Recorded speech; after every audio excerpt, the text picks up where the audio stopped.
ยินดีต้อนรับเข้าสู่รายการคณิตศาสตร์หันษา Class Process by Mr. วิทยากรสบายดีท่านผู้ชมอีกครั้งมื้อนี้เรากลับมาอีกครั้งกับหัวข้อใหม่ที่มีชื่อว่าเทคนิคการคำนวณผลบวก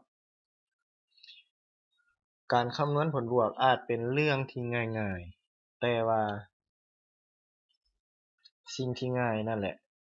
คือสิ่งที่จะยากในอนาคตเนาะวิธีการคำนวณผลบวกเรามาเบิ่งภาคที่ 1พื้นฐานและเทคนิคการบวกเลขให้ไวและถูกต้องนี่เราจะมาแนะนำเฮ็ดจั่งใดเราจะสามารถบวกเลขให้ได้ทั้งไวและก็ถูกต้องพร้อมกันเนาะมาเบิ่งตัวอย่าง2บวก5วิธีเราคือเอาตัวเลขใหญ่เนาะเบิ่งตัวเลขใหญ่เป็นหลักแล้วนับจาก5เป็น6แล้วก็7มานับ2แล้วสัวสิฮอด5นี่บ่เอาเนาะคำตอบแม่น7เนาะแล้วเบิ่งอีกตัวอย่าง4บวก8บัดนี้มันใหญ่กว่า10เทคนิคเรามีอยู่ว่าเนาะให้คิดแบบนี้10ลบ8เพราะว่าหยังเพราะว่า8มันใกล้10เนาะ10ลบ8ออกเท่าใดออก2เนาะแล้ว2นี้เนาะแล้ว10หั่นเราจื้อไว้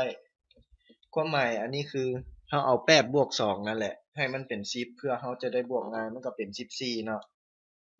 แบบนี้เนาะก็ออก14แม่นบ่แล้วเราเอามาลบให้2เมื่อกี้นี้นะจะได้คำตอบมันเป็น12เนาะ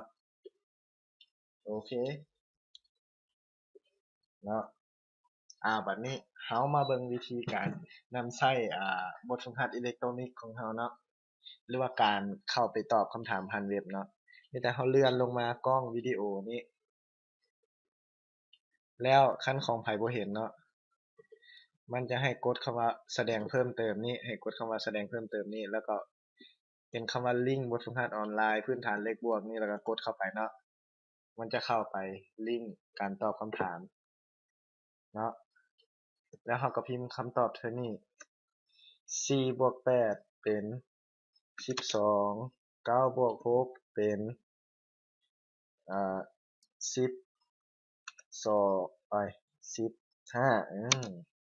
เว้าไปนำแล้วก็คิดไปนำนี่อยากอืดๆหน่อยหนึ่งเนาะการตอบคำถามนี่แม่นเพื่อให้เราตอบได้ไวขึ้นเวลาเอาไปใช้กับเลขหลายหลักเนาะเป็นเลข3หลักเป็นเลข4หลักก็อย่าเนาะเราก็ใช้ได้เอาตัวนี้ไปใช้ที่เราจื้อมาถ้าจื้อตัวนี้ได้หมดทั้งหมดเนาะมี45ข้อถ้าจื้อได้หมดจะเฮ็ดให้ความไวการตอบนี้หลายเท่าเพิ่มขึ้นหลายเท่าเนาะอันนี้เว้านำตอบไปนำอยากช้าๆหน่อยหนึ่งแล้วการฝึกเพื่อให้เราจื้อเนาะก็ต้องฝึกเป็นประจำหรือว่าบ่ฝึกเป็นประจำก็ได้ใช้เวลาแต่ละแรง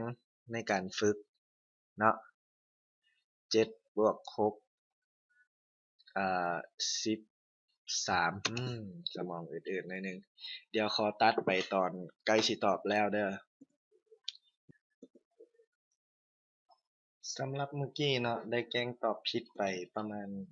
ข้อ1บ่หรือ2ข้อนี่แหละบ่จื้อคือกันหลังจากตอบแล้วเนาะให้กดคำว่าส่งตัวนี้เนาะกดปึ๊บนี้ถ้าอยากเบิ่งคะแนนเจ้าของกดเบิ่งคะแนนหรือว่ามันเป็นภาษาไทยเนาะสำหรับตัวนี้นี่นี่ข้อใดถูกมันก็สมายติ๊กให้หมายติ๊กให้หมายติ๊กให้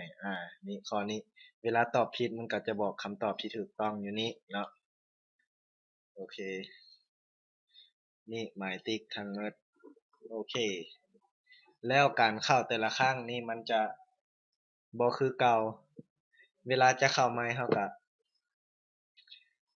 กะออกกะเดี๋ยวตัวนี้ขอบ่กะออกขอเก็บเป็นอ่าตัวอย่างเนาะเวลาเราเข้าใหม่ก็บางเลขพวกนี้มันจะสลับกันอยู่เดี๋ยวสิเฮ็ดให้เบิ่งฟึบเนาะนี่เห็นบ่อันนี้เป็น1บวก2เป็น2บวก3 4บวก8อันนี้4บวก8 6บวก9 8บวก8อันนี้เนาะเพื่อบ่ให้สมองเราจื้อตำแหน่งได้เนาะมันมีหลายประมาณ45ข้อเมื่อเราตอบไปเรื่อยๆนี่สมองมันอาจจะจื้อตำแหน่งได้คันเฮ็ดแบบซ้ำเก่าเนาะมีแต่ให้ฝึกหลายๆเทื่อเนาะตามนั้นและสุดท้ายนี้ก็ต้องขอขอบใจหลายๆที่พากันเบิ่งมาจนจบวิดีโอนี้ให้ช่วยกันติดตามกดไลค์กดแชร์ให้หลายๆหวังว่าคลิปนี้จะเป็นประโยชน์ขอขอบใจ